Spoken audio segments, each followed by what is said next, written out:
نو بیا په مور باندې داسې راوکړه چې یاره بس دا خو هلک دی او جلۍ نه ده.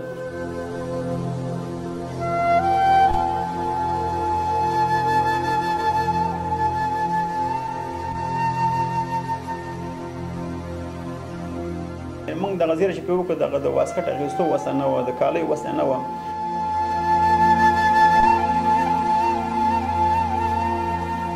خو والله چې دغه روژه کې نه دی، خو والله ښه چې موږ د تریخ کوچي سره هم ډوډۍ خوړلې ده. خو والله ښه که به هم د 1 روپۍ درک لرو.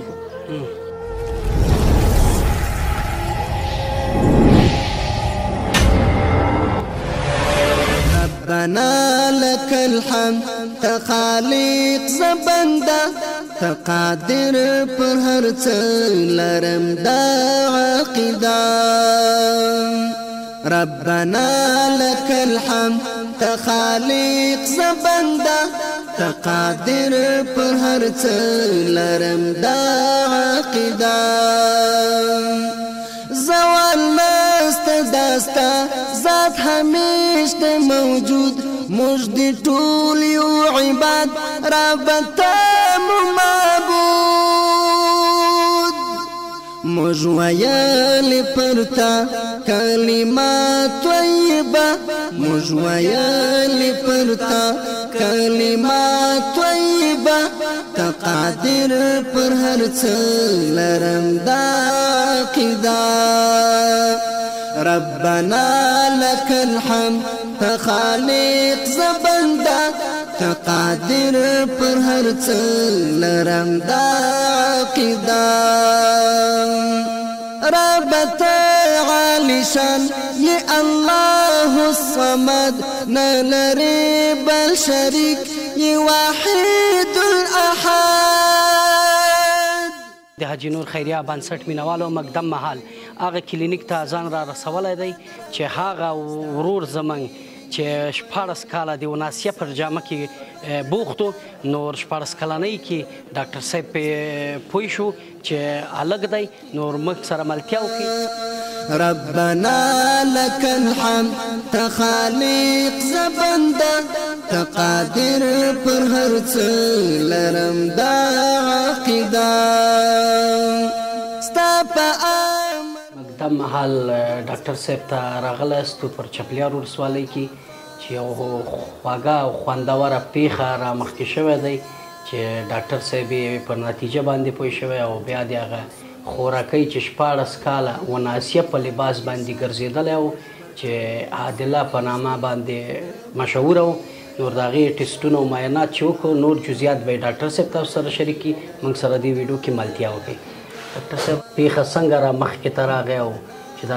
دغې موږ سره جزیات را شریکه کړي؟ اوپیډیم کوله مریضان ډېر وو. دغه مریض د چراغ مورې کیسه وکړه چې د مریض زناني تکلیف نه راځي او تقریبا 14 کاله عمر لري. خو موږ ورته د تلویزیوني معاینات ته ضرورت دی، تلویزیوني معاینات به وکړو. صحیح ده، موږ هم دې دپاره راغلي چې معاینات وکړو چې پوره معلومات وشي. خو بیا چې معاینات وکړه مریض کې د زنانو په حساب د هغې د اولاد ځای بیخي نه وه، اولاد ځای نه و، تخمدانونه نه و، د ولادت کانال پکې نه و. لکه کوم نښې نښانې موږ پکې داخل کې پیدا نه کړي. خو د نارینهو په حساب پکې هلته پروستات پیدا شو، سیمینر ویزیکل پکې پیدا شو، هغې په منځ کې احلیل پیدا شو که نه. او د هغې نه وروسته چې کله مور ته ویلې چې مور ته خپله وګوره چې نور ساختمانونه څه خل دي، هغې بیا چې ولیدل نو واقعا نجلۍ نه وه. نو بیا په مور باندې داسې راوکړه چې یاره بس دا خو هلک دی او جلۍ نه ده. نو نورو معایناتو لپاره موږ جلال ته ولېږه. نو موږ ته اطمینان راکړه چې واقعا د 80% هلک دی او 20% چې دی جلۍ ده. نو دا د اقتصادي مشکل نه ده پاتې و، غږ یې نه کوو. موږ دغه زیره چې پرې وکړو دغه د واسکټ اخیستو وسه نه وه، د کالیو وسه نه وه. او بیا هم تقریبا دې باندې موږ چې خپل د جراحي متخصص ډاکټر صاحب سره مشوره وکړه چې دې به عملیات څونه دې مصرف راشي. نو هغه وویل دا 2-3 پروسیجر لري، دې باندې تقریبا 6 لکه افغانۍ شاوخوا مصرف راځي 2-3 پروسیجرو باندې. د حاجي نور خیریه بنسټ مینوالو دغه کورنۍ خصوصیات یا مشکلات، دردېدلی حالات، ټول ټکېدلی حالات ډاکټر صاحب ته بهتره معلوم دی. نور موږ ځو د هماغې دوران جونګړې ته تاسو موږ سره ملتیا وکئ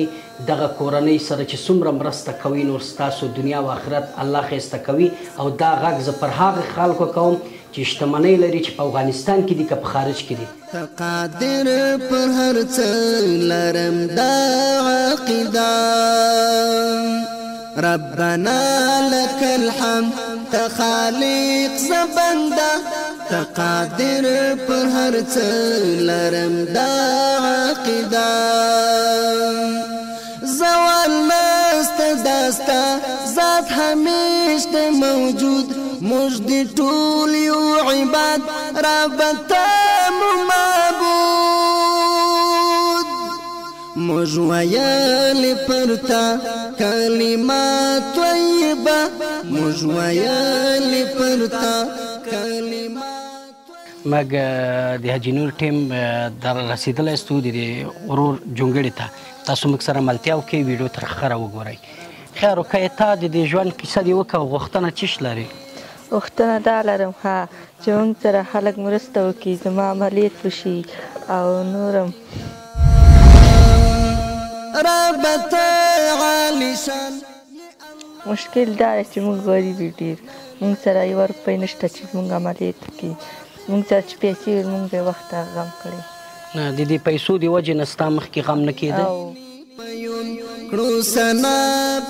مشره د ژوند کیسه دې وکړه او د خوشحالۍ احساس دی او مشکل اوس چیش لرې والله چې بس خوشحاله خو یو ډېر زیات خوشحاله یو چې خدای الله کې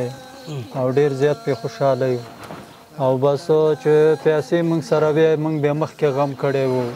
دا 14 کاله یې ووتو والله ښه به د 10 روپۍ درک و راسره او چې پیسې موږ سره وې موږ بیا مخکې غم کړی و والله چې د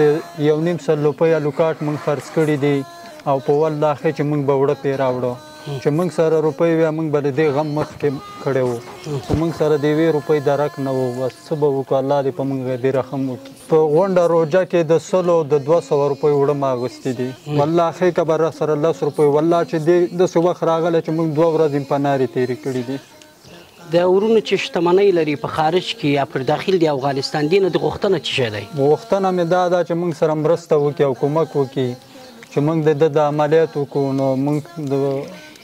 مالدارو خلکو نه به زموږ دا ډېره غټه دغه وي مخکې نه پې پوه وو ښه پې پوه وو خو د 10 روپۍ درک راسره نه و چې موږ یې غم کړی او والله مشکل خو همدغه دی چې په والله چې دغه روژه کې نه دی په والله ښې چې موږ د تریخ کوچي سره هم ډوډۍ خوړلې ده په والله ښې که به هم د 1 روپۍ درک لرو ده مشکل خو زموږ دغه دی مشره پوه شوې لکه مثلا دا اول زموږ خور په دغې منې ورو خو موږ د غریبۍ د وجې نه پاتې وو لکه مثلا چې زموږ خپل پاټی وی یا مثلا داسې یو جایداد هم وی نو د دې غم به موږ کړی او که مثلا موږ سره یا مثلا وسه وی یا چا قرض را کړی وی یا پور چا را کړی وی حتمني به موږ د دې غم خوړلی و خو څه وکړو نه چا قرض را کولو نه چا پور را کولو نه پاټی و چې ما خرڅ کړی و